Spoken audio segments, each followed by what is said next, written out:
Congress party రాష్ట్ర అధికార ప్రతినిధి నెల్లూరు సిటీ నియోజకవర్గ ఇన్ఛార్జ్ నారపరెడ్డి కిరణ్ కుమార్ రెడ్డి ఆధ్వర్యంలో నెల్లూరులోని ఇందిరాభవన్లో మీడియా సమావేశం నిర్వహించారు.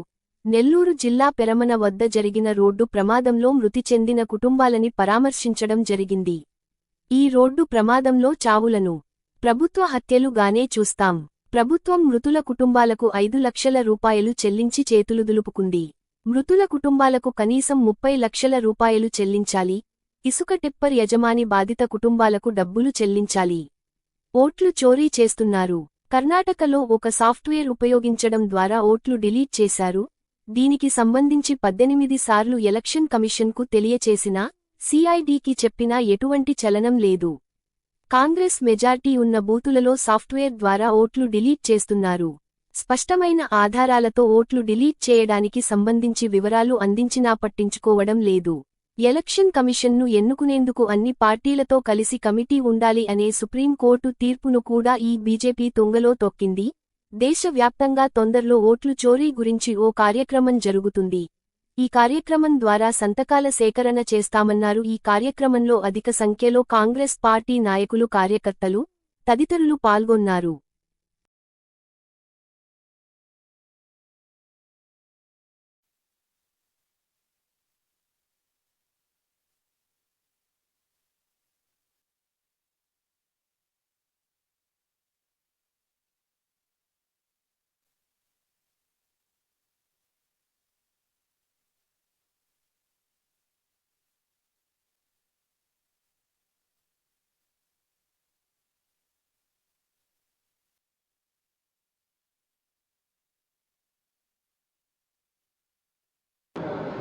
నెల్లూరు జిల్లా కాంగ్రెస్ పార్టీ ఆఫీస్కు విచ్చేసినటువంటి మీడియా మిత్రులందరికీ కూడా రాష్ట్ర కాంగ్రెస్ పార్టీ అధికార ప్రతినిధిగా స్వాగతం తెలియజేయడం అందరికీ కూడా నమస్కారాలు.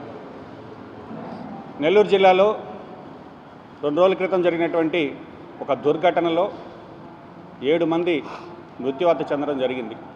వారిని మా కాంగ్రెస్ పార్టీ సభ్యులు వెళ్ళి పరామర్శించి ఓదార్చడం కూడా జరిగింది. కాకపోతే ఇక్కడ కేవలం ఇది ప్రభుత్వ హత్యలుగానే కాంగ్రెస్ పార్టీ చూస్తుంది. ప్రభుత్వ అధికారుల నిర్లక్ష్యం, రవాణా శాఖ కావచ్చు, మైనింగ్ అధికారులు కావచ్చు, వీళ్ళ పర్యవేక్షణ లేకపోవడం వల్ల ఏదైతే ట్రిప్పరు ఢీ కొట్టడంతో చనిపోయినటువంటి వాళ్ళకి 5 లక్షల రూపాయలు ఏదో ఎక్స్గ్రేషియా ప్రకటించి చేతులు దులుపుకోవడం అనేది దారుణం. కనీసం 30 లక్షల రూపాయలు తగ్గకుండా వాళ్ళకి ప్రభుత్వం సహాయం అందించాలి. ఆ కుటుంబాలకు అదేవిధంగా ఏదైతే నిర్లక్ష్యంతో వ్యవహరించారో వాళ్ళ దగ్గర నుంచి ఆ సొమ్మును కూడా రికవరీ చేసి వాళ్ళకి మరింత సాయం చేయాలని కాంగ్రెస్ పార్టీ తరఫున డిమాండ్ చేస్తున్నాం. మృతుల కుటుంబాలకు ప్రగాఢ సానుభూతిని తెలియజేస్తున్నాం. ఇకపోతే నిన్నటి రోజున కాంగ్రెస్ పార్టీ విపక్ష నాయకుడు రాహుల్ గాంధీ గారు ఢిల్లీలో ప్రెస్ మీట్ పెట్టి ఎలక్షన్ కమిషన్ ఆఫ్ ఇండియా ఏ విధంగా ఈ దేశంలో పనిచేస్తుంది, గతంలో కూడా కర్ణాటకలోని మహదేవపుర అసెంబ్లీ నియోజకవర్గానికి సంబంధించి కూడా ప్రెస్ మీట్ పెట్టిన తర్వాత నిన్న మళ్ళీ దానికి పరంపరగా ప్రెస్ మీట్ పెట్టి ఏ విధంగా ఓటు చోరీ జరుగుతుంది, ఈ దేశంలో ప్రజాస్వామ్యం బతికుండాలంటే 5 సంవత్సరాలకు ఒకసారి మనం ఓటు వేసే విధంగా మనకి రాజ్యాంగం హక్కులు కల్పిస్తే ఆ రాజ్యాంగం కల్పించినటువంటి హక్కులను కూడా తుంగలో దొక్కుతూ ఎలక్షన్ కమిషన్ ఆఫ్ ఇండియా ఏ విధంగా ఓటు చోరీకి పాల్పడుతుంది అనే దానికి స్పష్టమైనటువంటి ఆధారాలతో నిన్న రాహుల్ గాంధీ గారు ప్రెస్ మీట్ పెట్టడం జరిగింది. ఒకటే అంటే ఇది మాన్యువల్గా కాకుండా ఒక సాఫ్ట్వేర్ ఉపయోగించి ఉద్దేశపూర్వకంగా కాంగ్రెస్ ఏదైతే మెజారిటీ ఉండేటటువంటి బూతుల్లోంచి అక్కడ సీరియల్ నెంబర్ 1వ నెంబర్ ఓటరు ఆటోమేటిక్గా వేరే వాళ్ళ ఓటర్లు డిలీషన్ కోసంగా అప్లికేషన్ ఫైల్ చేయించినట్టుగా అవి డిలీషన్ అయిన తర్వాత డిలీట్ అయిన విషయం అక్కడ ఉండేటటువంటి బూత్ లెవెల్ బిఎల్ఓకు కూడా తెలియకుండా డిలీట్ అయితే అక్కడ ఉండేటటువంటి అతను వెళ్ళి నా ఓటు ఎందుకు డిలీట్ అయిందని ఆ బిఎల్ఓని అడిగితే నాకు తెలియదని సమాధానం చెప్పడం జరిగింది. దీని మీద కాంగ్రెస్ పార్టీ గతంలో ఎన్నోసార్లు చెప్పినప్పటికీ ఏదైతే ఓటు కోల్పోయిన వాళ్ళు కంప్లైంట్ ఇస్తే కర్ణాటక సిఐడి కేసు ఫైల్ చేయడం జరిగింది. దానికి సంబంధించి విచారణలో 18 సార్లు ఎలక్షన్ కమిషన్ ఆఫ్ ఇండియాకి లేఖ రాసింది. ఎక్కడ ఏ ఐపీ అడ్రస్ నుంచి ఈ ఫామ్ 7 డిలీషన్కి సంబంధించినటువంటి అప్లికేషన్స్ లాగిన్ అయినాయి, వాళ్ళు ఏ మొబైల్ నెంబర్తో లాగిన్ అయ్యారు, ఆ యొక్క డివైస్ పోర్ట్స్ ఏంటి, దాని యొక్క టెక్నికల్ డీటెయిల్స్ ఇవ్వమని 18 సార్లు సెంట్రల్ ఎలక్షన్ కమిషన్ని కర్ణాటక సిఐడి వాళ్ళు ఇన్ఫర్మేషన్ అడిగితే కనీసం ఆ ఇన్ఫర్మేషన్ కూడా ఇవ్వలేనటువంటి పరిస్థితి. కాకపోతే ఈరోజు స్పష్టంగా ఆధారాలతో వివరిస్తే నేను ఎలక్షన్ కమిషన్ ఒక మాట చెప్పింది, అవును ఏదైతే ఓట్ల డిలీషన్ సంబంధించి అప్లికేషన్స్ వచ్చిన మాట వాస్తవే, మేము అవన్నీ పరిగణలో తీసుకోలేదు, కొద్ది ఓట్లు మాత్రమే, కొద్ది సంఖ్యలో మాత్రమే డిలీట్ అనేది. అంటే వచ్చిన మాట అయితే వాస్తవం, సాఫ్ట్వేర్ని ట్యాంపర్ చేసో లేదనుకుంటే దానికి సాఫ్ట్వేర్కి వేరే రకంగానో హ్యాక్ చేసో ఎక్కడైతే ఎలక్షన్స్ జరుగుతున్నాయో, ఎక్కడైతే కాంగ్రెస్ బూత్లకి మెజారిటీ ఓట్స్ ఉండేటటువంటి దగ్గర ఈ యొక్క ప్రయోగాలు ప్రతి రాష్ట్రంలో చేస్తున్నారని రాహుల్ గాంధీ గారు ఆరోపించడం జరిగింది.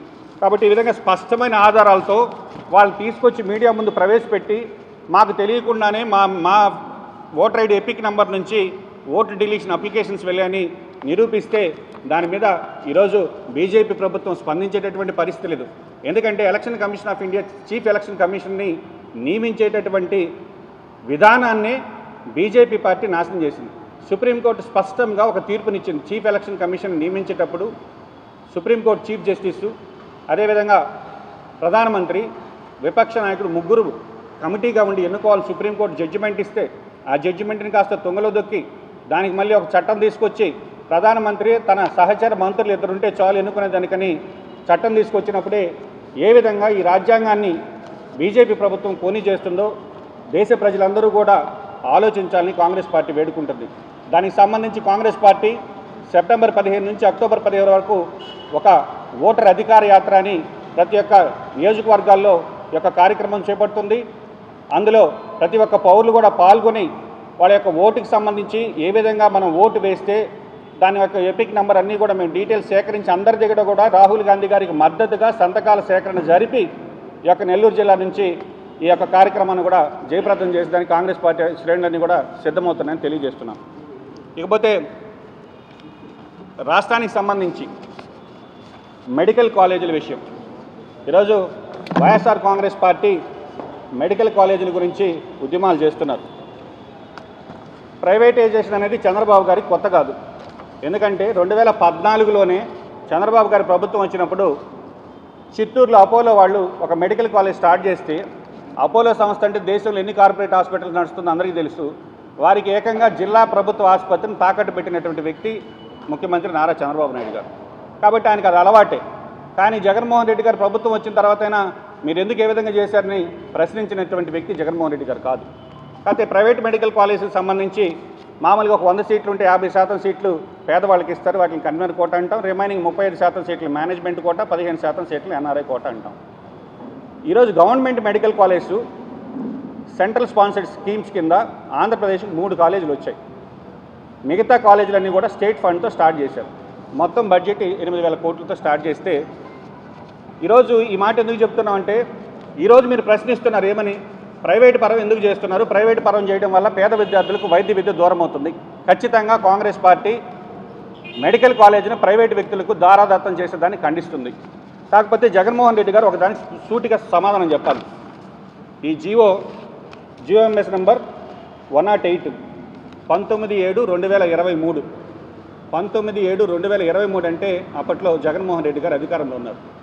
జగన్మోహన్ రెడ్డి గారు అధికారంలో ఉన్నప్పుడు రాజశేఖర రెడ్డి గారి ఆశయాలు ముందుకు తీసుకెళ్లే వ్యక్తిగా జగన్మోహన్ రెడ్డి గారు ఆలోచించి ఉంటే, ఈ మాట ఎందుకు చెప్తున్నామంటే, రాజశేఖర రెడ్డి గారు ముఖ్యమంత్రిగా ఉన్నప్పుడు కూడా ప్రభుత్వ మెడికల్ కాలేజ్ స్టార్ట్ చేశారు. Rajiv institute of medical sciences Ongole ఉంది, రిమ్స్ కడప ఉంది. ఉమ్మడి ఆంధ్రప్రదేశ్లో అప్పట్లోనే దాదాపు 10-11 మెడికల్ కాలేజీలు రాజశేఖర రెడ్డి గారు ప్రారంభించి ఈ యొక్క పేద విద్యార్థులకు వైద్య విద్యని దగ్గర చేసినటువంటి మహానుభావుడు రాజశేఖర రెడ్డి గారు. ఈరోజు మీరు రాజశేఖర రెడ్డి గారు పేరు పెట్టుకున్నారు. యువజన శ్రామిక రైతు కాంగ్రెస్తో తెలియదు, డాక్టర్ వైఎస్ఆర్ కాంగ్రెస్తో తెలియదు జనాలు. వైఎస్ఆర్ కాంగ్రెస్ అంటే రాజశేఖర రెడ్డి గారి కాంగ్రెస్, రాజశేఖర రెడ్డి గారి ఆశయాలకు అనుగుణంగా పనిచేసేటటువంటి పార్టీ వైఎస్ఆర్ కాంగ్రెస్ పార్టీ అనుకున్నాం. కానీ జగన్మోహన్ రెడ్డి గారు మెడికల్ కాలేజీ కట్టాడు, సంతోషే. కట్టిన తర్వాత ఒక జీవో తీసుకొచ్చాడు. ఏమని తీసుకొచ్చాడంటే, permitted government medical college from the academic year of 2023 and 24.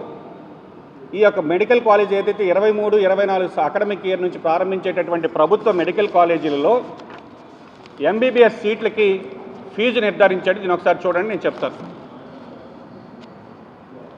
ప్రభుత్వ మెడికల్ కాలేజీలు అంటే 100% సీట్లని పేద విద్యార్థుల కోసం మీరు కట్టి పేద విద్యార్థులకు వైద్య విద్యను దగ్గర చేయాల్సినటువంటి ఆలోచన మీకు ఉంటే, ఈరోజు name of the medical college government medical college Eluru, name of the medical college government medical college Machilipatnam, government medical college Nandyal, government medical college Rajahmundry, government medical college Vizianagaram.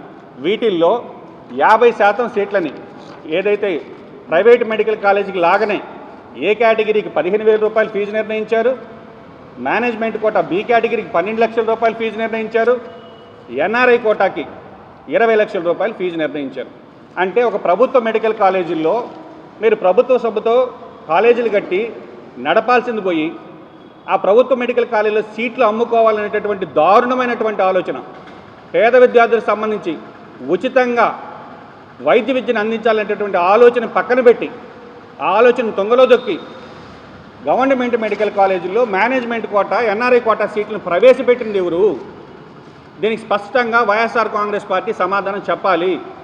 కాబట్టి వైఎస్ఆర్ కాంగ్రెస్ పార్టీ వాళ్ళు సీట్లు అమ్మడం మొదలు పెడితే చంద్రబాబు గారు ఏకంగా కాలేజీలు అమ్మడం మొదలుపెట్టాడు. కాబట్టి ఎక్కడ చూసినా అవినీతికి బాటలు ఎక్కడ మొదలయ్యాయంటే వాటికి వైఎస్ఆర్ కాంగ్రెస్ పార్టీ వాళ్ళు ఏ విధంగా మనం సీట్లు అమ్మాలి. ఎందుకంటే జగన్మోహన్ రెడ్డి గారు ఇప్పుడు ఎందుకు గోల్ చేస్తున్నాడంటే ఆయనకి అమ్మడం అనేది ఆయన ఒక్కడే చేయాలి. మద్యం అమ్మిన ఆయన అమ్మాలి, ఇసుక అమ్మిన ఆయన అమ్మాలి, మెడికల్ సీట్లు అమ్మిన ఆయన అమ్మాలి, ఫిష్ ఆంధ్రపేట చేపలు అమ్మిన ఆయన అమ్మాలి, లేదా ఆర్బీకెల్ యూరియా ఆయన అమ్మాలి, పురుగు మందులు ఆయన అమ్మాలి. అంటే అదేదో ప్రభుత్వము సుపరిపాలన పక్కన పెట్టి ఒక ఈస్ట్ ఇండియా కంపెనీ లాగా వ్యాపారం చేయడం మొదలుపెట్టాడు జగన్మోహన్ రెడ్డి గారు. అందువల్లనే పేద విద్యార్థులకు అవసరమైనటువంటి ప్రభుత్వ మెడికల్ కాలేజీల్లో సీట్లకు మేనేజ్మెంట్ కోటా ఎన్ఆర్ఐ కోటా పెట్టి ఒక్కో సీటుని 20 లక్షల రూపాయల లెక్కన అమ్మేదానికి జీవో ఇచ్చి అమ్మిన వ్యక్తి ఆల్రెడీ, ఎందుకంటే 23లోనే అడ్మిషన్ స్టార్ట్ అయినాయి.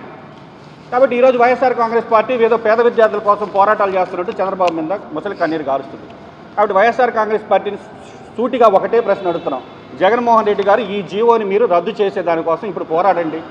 మేము తప్పు చేశాం, మెడికల్ కాలేజీల్లో మేనేజ్మెంట్ కోటా ఎన్ఆర్ఐ కోటా పెట్టని దారుణమైన ఆలోచన ఎవ్వరికీ రాదు. ఎందుకంటే పక్కన తెలంగాణ రాష్ట్రంలో దగ్గర 25 మెడికల్ కాలేజ్ స్టార్ట్ చేశారు వాళ్ళు లిస్టుకి. ఈ 25 మెడికల్ కాలేజీలకి సెంట్రల్ స్పాన్సర్డ్ స్కీమ్స్ కింద డబ్బులు ఇవ్వాల. మనకన్నా కనీసం ఒక 3 కాలేజీలకు వచ్చింది. మొత్తం కాలేజీలు వాళ్ళు సొంత డబ్బులు పెట్టి స్వంతంగా ఈ రోజుకి కూడా ఫ్రీ సీట్స్ అక్కడ ఇస్తుంటే పక్క రాష్ట్రమైన మీకు ఎందుకంటే మొత్తం ఒక 8,000 కోట్లకి సంబంధించి మీరు ఒక ఆలోచన చేశారు. ఇది పేదలకు ఉపయోగపడే ఆలోచన. ఈ 8,000 కోట్లు మీరు ఖర్చు పెట్టలేక ప్రాధాన్యతలు మర్చి మేమేదో 2.3 లక్షల కోట్లు అక్క చెల్లెమ్మలకు శుచిలొత్తుకున్నామని సంకలు జరుపుకున్నారు తప్ప ఒక 8,000 కోట్లు పెడితే ఈ రాష్ట్రం అంతా ఆరోగ్యంగా ఉంటుంది. రాష్ట్ర ప్రజలకు సంబంధించినటువంటి ఆరోగ్యానికి సంబంధించిన విషయం, పేద విద్యార్థులకు సంబంధించినటువంటి వైద్య విద్యకు సంబంధించినటువంటి అంశం అనేది కనీసం మరిచిపోయి గవర్నమెంట్ మెడికల్ కాలేజీల్లో సీట్లు ఈ సౌత్ ఇండియాలో ఎక్కడా లేదండి. నార్త్ ఇండియా లేదు, గుజరాత్లో ఉండదేమో కొన్ని కాలేజీలు ఉందని విన్నాను. కానీ ఇటు తెలంగాణ ఉంది. తెలంగాణలో 25 మెడికల్ కాలేజీలు గవర్నమెంట్ మెడికల్ కాలేజ్ స్టార్ట్ చేసి 2024 లోపు పూర్తి చేసి అక్కడ అడ్మిషన్లు జరుగుతున్నాయి. మనమేమో 5 మెడికల్ కాలేజీలు స్టార్ట్ చేస్తే ఈ 5 మెడికల్ కాలేజీలకు కూడా మనం సీట్లను అమ్ముకుంటున్నాం. అంటే ప్రైవేట్ మెడికల్ కాలేజీల్లో ఏ విధంగా అయితే A category, B category, C category ఉందో అదేవిధంగా గవర్నమెంట్ మెడికల్ కాలేజ్ సంబంధించి A category, B category, C category పెట్టి ఒక్కొక్క సి కేటగిరీ సీట్ 20 లక్షల రూపాయలు కమ్మి ఎవరైనా చేస్తారా? రాజశేఖర రెడ్డి గారి ఆలోచనలు ఈ విధంగా ఉంటాయా? రాజశేఖర రెడ్డి గారి ఆశయాలకు మీరు అనుగుణంగా పనిచేస్తున్నారా?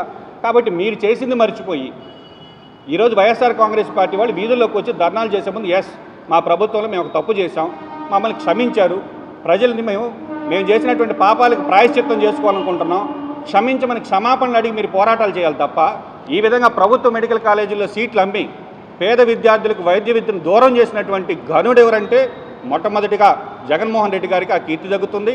కాబట్టి కాంగ్రెస్ పార్టీ తరఫున స్పష్టంగా డిమాండ్ చేస్తున్నాం, జగన్మోహన్ రెడ్డి గారు తీసుకొచ్చినటువంటి ఈ జీవోని రద్దు చేయాలి. అదేవిధంగా కూటమి ప్రభుత్వాన్ని ఈరోజు బీజేపీకి సంబంధించినటువంటి వ్యక్తి వైద్య ఆరోగ్య శాఖ మంత్రిగా ఉన్నారు. ఆరోగ్య శాఖ మంత్రి గారు నేను ఒకటే అడుగుతున్నా, కూటమి ప్రభుత్వం కేంద్రంలో అధికారంలో ఉంది, ఒక 8,000 కోట్లు వైబిలిటీ గ్యాప్ ఫండ్ కింద తెచ్చుకోలేరండి మీరు? ఒక 8,000 కోట్లు తెచ్చుకోలేక ఆల్రెడీ సగం కంప్లీట్ అయినవి ఒక 80% కంప్లీట్ అయినటువంటి ప్రాజెక్టుని తీసుకెళ్ళి ప్రైవేట్ వ్యక్తుల చేతిలో పెట్టి ఈరోజు ఎందుకంటే కోవిడ్ తరువాత వైద్యం ఎంత అవసరమో పేదవాడికి ఆక్సిజన్ అందక కొన్ని లక్షల మంది చనిపోయినటువంటి పరిస్థితులు మనం కళ్ళతో చూసాం.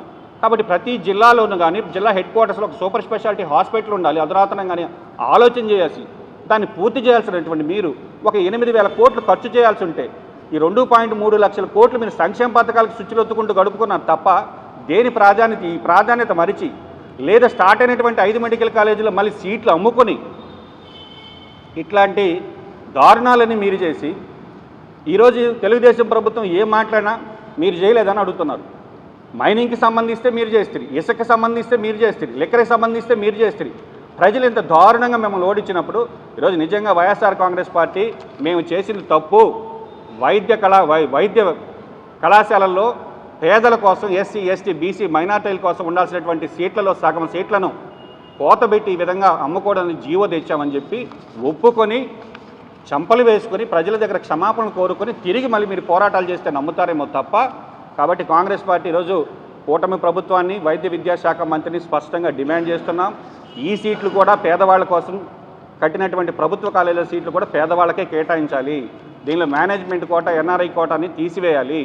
అదేవిధంగా ఇప్పుడు మిగిలినటువంటి 12 కాలేజీలకు సంబంధించి కూడా స్పష్టంగా మీకు అయ్యేటటువంటి బడ్జెట్ ఏదైతే ఉందో ఈరోజు బీజేపీ మంత్రిగా వైద్య శాఖ మంత్రి ఉండి సిగ్గుపడాలి. గట్టిగా అయితే ఒక 8,000 కోట్లు 17 కాలేజీకి సంబంధించి ఆల్రెడీ కొంత 4,000 కోట్లు ఖర్చు పెట్టున్నారు. ఇంకా 2,000 3,000 కోట్లు మనం కేంద్రం నుంచి తెచ్చుకోలేకపోతే ఈరోజు మన వల్ల అక్కడ కేంద్ర ప్రభుత్వం నిలబడి ఉంటే ఆ మెడికల్ కాలేజీలను ప్రైవేట్ వాళ్ళకి ఇస్తామని చెప్పి ఏం పద్ధతి అండి ఇది? కాబట్టి దీన్ని కాంగ్రెస్ పార్టీ స్పష్టంగా ఖండిస్తుంది. కాంగ్రెస్ పార్టీ యొక్క మెడికల్ కాలేజీల విషయంలో ఎన్ఎస్యుఐతో స్టూడెంట్స్ యూనియన్లతో కలిసి పోరాటాలకు కూడా సిద్ధమవుతుంది. దీన్ని విరమించుకోవాలని డిమాండ్ చేస్తున్నాం. అందరూ కూడా జగన్మోహన్ రెడ్డి గారు వెంట నడిచారు. ఈరోజు మేము జగన్మోహన్ రెడ్డి గారిని ఎందుకు ప్రశ్నిస్తున్నామంటే రాజశేఖర రెడ్డి గారి ఆశయాలకు మీరు వ్యతిరేకంగా పనిచేస్తున్నారు అని మేము గుర్తు చేస్తున్నాం. అదేవిధంగా కూటమి ప్రభుత్వానికి సంబంధించి కూడా ఈరోజు స్పష్టంగా డిమాండ్ చేస్తున్నాం. మెడికల్ కాలేజీని ప్రైవేట్ పరం చేసేదానికి కాంగ్రెస్ పార్టీ ఒప్పుకోదు అనే విషయాన్ని స్పష్టంగా తెలియజేస్తున్నాం.